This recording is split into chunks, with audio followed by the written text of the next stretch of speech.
नमस्कार मित्रांनो. मित्रांनो, तुम्ही YouTubeवर नवीन स्ट्रॅटेजी शोधत आहात का? नवीन इंडिकेटर लावत आहात का? किंवा Telegramवर टिप्स किंवा ट्रेड्स फॉलो करत आहात का?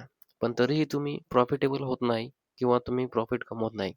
आज मी तुम्हाला अशी एक गोष्ट सांगणार आहे, जी ऐकल्यानंतर कदाचित तुम्ही स्ट्रॅटेजी शोधणं कमी कराल आणि स्वतःवर काम करणं जास्त सुरू कराल.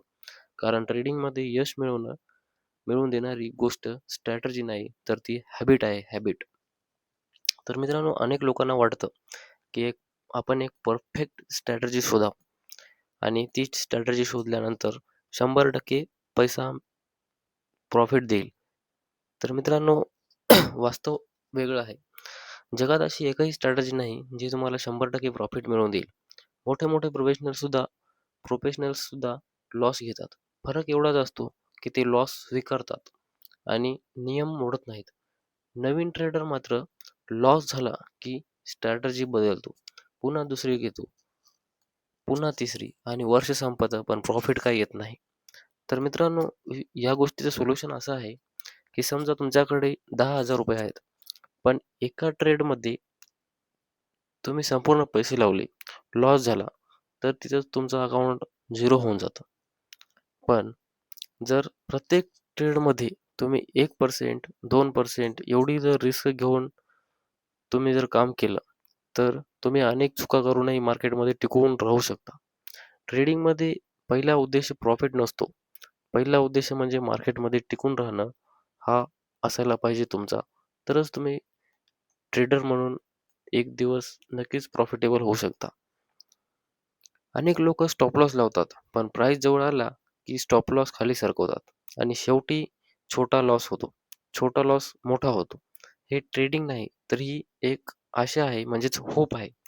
होप खूप जण विकतात आपल्याला आज मार्केटमध्ये. आज जर तुम्ही जर बघलं, तर तुम्हाला होप विकणारी माणसं खूप भेटतात सोशल मीडियावर. तर सक्सेसफुल ट्रेडर प्रिडिक्शन करत नाहीत, तर ते रिस्क कंट्रोल करतात. हे खूप महत्त्वाचं वाक्य आहे मित्रांनो.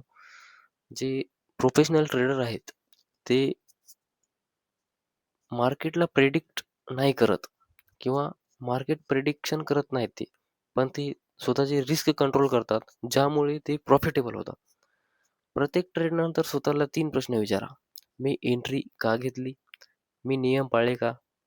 किंवा मी काय शिकलो? हे लिहून ठेवा. एका महिन्यानंतर तुम्हाला तुमच्या चुका स्वतः दिसायला लागतील. त्यामुळे इम्प्रूव्हमेंट खूप वेगाने होत आहे. अशा मित्रांनो, मार्केटमध्ये पैसा स्ट्रॅटेजी कमवत नाही, तर डिसिप्लिननं कमवता येते. परफेक्ट इंडिकेटर शोधण्यापेक्षा पेक्षा परफेक्ट हॅबिट शोधणं किंवा तयार करणं हे महत्त्वाचं आहे. लहान रिस्क घ्या, स्टॉप लॉसला पाळा, ट्रेडिंग जर्नल लिहा आणि रोज थोडं-थोडं सुधारत जा. तर यश एके दिवशी नक्की मिळते, पण एका दिवसात मिळत नाही. पण योग्य सवयी तुम्हाला नक्की तिथपर्यंत घेऊन जाऊ शकतात. जर हा व्हिडिओ आवडला असेल, तर नक्की चॅनलला सबस्क्राईब करा, कमेंट करा आणि लाईक करा. तर पुन्हा भेटूया नवीन व्हिडिओमध्ये. धन्यवाद.